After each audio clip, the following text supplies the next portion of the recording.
Hi friends, welcome back to Sridevi Manju Kannada vlogs. Friends, ಎಲ್ಲರೂ ಹೇಗಿದ್ದೀರಿ? ಎಲ್ಲರೂ ಆರಾಮಿದ್ದೀರಾ ಅನ್ಕೋತೀನಿ.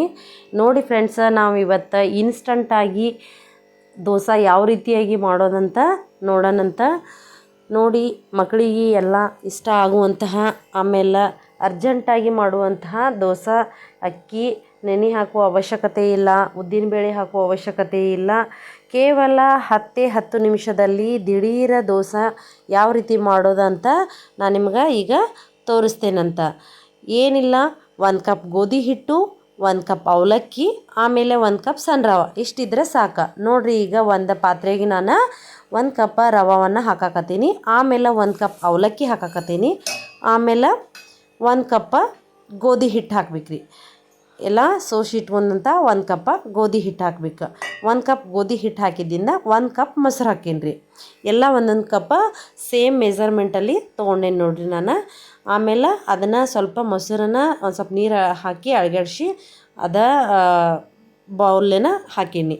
ಆಮೇಲೆ ನಮಗೆ ಇನ್ನೊಂದು ಸ್ವಲ್ಪ ಎಕ್ಸ್ಟ್ರಾ ನೀರು ಬೇಕಂತಂದ್ರೆ ಎಕ್ಸ್ಟ್ರಾ ನೀರು ಹಾಕಿ ಅದನ್ನು ಚೆನ್ನಾಗಿ ಎಲ್ಲ ಕಲಿಸ್ಕೋಬೇಕ್ರಿ, ಮಿಕ್ಸ್ ಮಾಡ್ಕೋಬೇಕದನ್ನ. ನೋಡಿರಿ, ನಾ ಈಗ ಮಿಕ್ಸ್ ಮಾಡತ್ತೇನಿಲ್ಲ, ಆ ರೀತಿಯಾಗಿ ಚೆನ್ನಾಗಿ ಅದನ್ನು ಮಿಕ್ಸ್ ಮಾಡ್ಕೋಬೇಕು.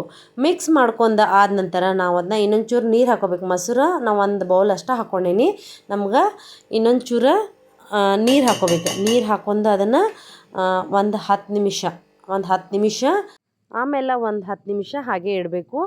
ಇಟ್ಟ ನಂತರ ಆಮೇಲೆ 10 ನಿಮಿಷ ಬಿಟ್ಟು ಆಮೇಲೆ ಮಿಕ್ಸಿ ಮಾಡ್ಕೋಬೇಕು. ಮಿಕ್ಸಿ ಮಾಡ್ಕೊಂಡು ಆದ ನಂತರ ಅದಕ್ಕೆ ನಾವು ಸಾಲ್ಟ ಆಮೇಲೆ ಸ್ವಲ್ಪ ಸೋಡಾ ಹಾಕಬೇಕು. ಇನ್ಸ್ಟಂಟ್ ದೋಸೆ ಮಾಡೋಕೆ ಹಿಟ್ಟು ನೆಂದೈತಿ, ರೆಡಿ ಆಗೈತಿ. ಮಿಕ್ಸಿ ಮಾಡಿ ಒಂದು 10 ನಿಮಿಷ ಇಟ್ಟಿದ್ನಿ. ನೋಡಿರಿ, ಫುಲ್ ನೆಂದೈತಿ. ಒಂದು 10 ನಿಮಿಷ ಅಟ್ಟ ರೀ, ಭಾಳ ಏನು ನೆನಿಬೇಕಂತ ಅವಶ್ಯಕತೆ ಇಲ್ಲ. ಒಂದು 10 ನಿಮಿಷ ಅಟ್ಟ ಇಡುದ ಮಿಕ್ಸಿ ಮಾಡಿ ಅದಕ್ಕೆ. ಆಮೇಲೆ ಈಗ ತೆವಿ ಕಾಯಕ್ಕೆ ಇಟ್ಟೇನಿ. ಬರ್ರಿ ಈಗ ದೋಸೆ ಹಾಕಿ ತೋರಿಸ್ತಾನಂತ. ಈಗ ನೋಡಿ, ತವಾ ಅಂತೂ ಬಿಸಿ ಆಗೈತಿ. ಇದಕ್ಕೇನು ನಾವು ಎಣ್ಣೆ ಹಚ್ಚುವ ಅವಶ್ಯಕತೆಯೂ ಇಲ್ಲ. ಆದರೆ ನಾ ಫಸ್ಟ್ನೇ ದೋಸೆ ಹಾಕೋತ್ ಮುಂದೆ ಅಷ್ಟೇ ಸ್ವಲ್ಪ ಎಣ್ಣೆ ಹಚ್ಚಿದ್ನಿ. ಎಣ್ಣೆ ಹಚ್ಚಿ ಎಲ್ಲ ಇದನ್ನು ಮಾಡಿ ಆಮೇಲೆ ದೋಸೆ ಹಾಕೀನಿ. ನೋಡಿರಿ ಯಾವ ರೀತಿಯಾಗಿ. ಆದರೆ ಇದನ್ನು ಸ್ವಲ್ಪ ಭಾಳ ತಿಳುವಾಗಿ ಹಾಕಂಗಿಲ್ಲ, ಒಂದು ಮೀಡಿಯಮ್ ಸೈಜ್, ಭಾಳ ತಿಳುನೂ ಅಲ್ಲ ಆಮೇಲೆ ಭಾಳ ದಿಪ್ಪು ಅಲ್ಲ, ಆ ರೀತಿಯಾಗಿ ಇದನ್ನು ಹಾಕಬೇಕು. ಮಸ್ತ್ ಅಂದ್ರೆ ಮಸ್ತ್ ಬರಾಕತ್ತಾವ ನೋಡ್ರಿ ದೋಸೆ. ಈ ರೀತಿಯಾಗಿ ನಾವು ಒಂದೊಂದು ಸಲ ಮಕ್ಕಳು ಏನು ಮಾಡ್ತಾವೆ, ನಂಗೆ ಮಮ್ಮಿ ದೋಸೆನ ಮಾಡಿಕೊಡು ಅಂತ ಹೇಳಿ ಹಿಂಗೆ ಹಠ ಮಾಡ್ತಿರ್ತಾರಲ್ಲ, ಆವಾಗ ನಮ್ಗೆ ಅರ್ಜೆಂಟಾಗಿ ಮಾಡೋಕೆ ಇದು ರೆಸಿಪಿ ನಂಗೆ ಚಲೋ ಅನ್ನಿಸ್ತು. ಎಲ್ಲ ನಾವು ಮೊದಲೆಲ್ಲ ಅವಲಕ್ಕಿ ಆಮೇಲೆ ರವೆ ಅಷ್ಟೇ ಹಾಕಿ ಮಾಡ್ತಾರೆ ಎಲ್ಲರೂ. ಆದರೆ ನಾನು ಈ ಸಲ ಗೋಧಿ ಹಿಟ್ಟು, ಅವಲಕ್ಕಿ, ರವೆ 3 ಮಿಕ್ಸ್ ಮಾಡೀನಿ. ಆದ್ರೆ ಅವಲಕ್ಕಿ ರವೆ ಅಷ್ಟೇ ಹಾಕಿ ಮಾಡೋಕ್ಕಿಂತನೂ ಇದು ನಂಗೆ ಈಸಿ ಅನ್ನಿಸ್ತು. ಆಮೇಲೆ ಇದನ್ನ ಒಂದು ಸ್ವಲ್ಪ ದೊಡ್ಡನೂ ಮಾಡ್ಬೋದು. ಒಂಥರ ಮಸ್ತ್ ಹುಡುಗರಿಗೆ ತಿನ್ನೋಕ್ಕಂತೂ ಭಾಳ ಸ್ಮೂತ್ ಅಂದ್ರೆ ಸ್ಮೂತ್ ಆಗಿರ್ತಾವೆ ಇವು ದೋಸೆ. ನೋಡ್ರಿ, ಅಲ್ಲಿ ನೋಡೋಕೆ ಎಷ್ಟು ಚಂದ ಅನ್ಸಕತ್ತಾವು. ನಾವು ಎಷ್ಟು ದೊಡ್ಡ ಬೇಕಾದಷ್ಟು ದೊಡ್ಡನೂ ಹಾಕ್ಕೋಬೋದು.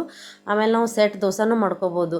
ನೋಡಿರಿ, ಒಂಥರ ಫುಲ್ ಸ್ಪಾಂಜಿ ಟೈಪ್ ಆಗ್ಯಾವ್ರಿ. ಒಂಥರ ಫುಲ್ ಮೆತ್ತಗೆ, ಸಾಫ್ಟ್ ಅಂದ್ರೆ ಸಾಫ್ಟ್, ಅಷ್ಟು ಸಾಫ್ಟ್ ಆಗಿದ್ದು.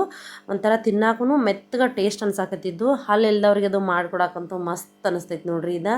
ಆಮೇಲೆ ಸಣ್ಣ ಮಕ್ಕಳು ಇಷ್ಟಪಡ್ತಿರ್ತಾರು. ಆಮೇಲೆ ನಾವು ಅರ್ಜೆಂಟಾಗಿ ಏನಾದರೂ ಇದನ್ನು ಟಿಫಿನ್ ಮಾಡ್ಬೇಕಂದ್ರೂ ಮಸ್ತ್ ಅನಿಸ್ತೈತ್ರಿ. ಏನು ಭಾಳ ಟೈಮ್ ಅವಶ್ಯಕತೆಯೇ ಇಲ್ಲ, ಬೇಗನೆ ಕ್ವಿಕ್ಕಾಗಿ ಆಗುವಂಥ ದೋಸೆ ನೋಡ್ರಿ. ನೋಡಿದ್ರೆ ಇದಕ್ಕೆ ಕಾಂಬಿನೇಷನ್ನ ನಾವು ಬಟಾಟಿ ಬಾಜಿನೂ ಮಾಡ್ಕೋಬೋದು, ಆಮೇಲೆ ಚಟ್ನಿನೂ ಮಾಡ್ಕೋಬೋದು. ನಾ ಇವತ್ತು ಸಿಂಪಲ್ಲಾಗಿ ಕೊಬ್ಬರಿ ಚಟ್ನಿ ಮಾಡ್ಕೊಂಡೇನಿ ನೋಡ್ರಿ. ಕೊಬ್ಬರಿ ಚಟ್ನಿ ದೋಸೆ ಮಸ್ತ್ ಟೇಸ್ಟ್ ಅನ್ಸಾಕತ್ತಿದ್ದು. ನೋಡಿದ್ರಲ್ಲ ಫ್ರೆಂಡ್ಸ, ಈ ರೆಸಿಪಿ ನಿಮ್ಗೆ ಇಷ್ಟ ಆದರೆ ಪ್ಲೀಸ್ ನನ್ನ ಚಾನಲನ್ನು ಸಬ್ಸ್ಕ್ರೈಬ್ ಮಾಡ್ಕೊಳ್ಳಿ. ಆಮೇಲೆ ನಿಮ್ಮ ಫ್ಯಾಮಿಲಿ ಫ್ರೆಂಡ್ಸ್ ಜೊತೆ ಶೇರ್ ಮಾಡ್ಕೊಳ್ಳಿ. Thank you.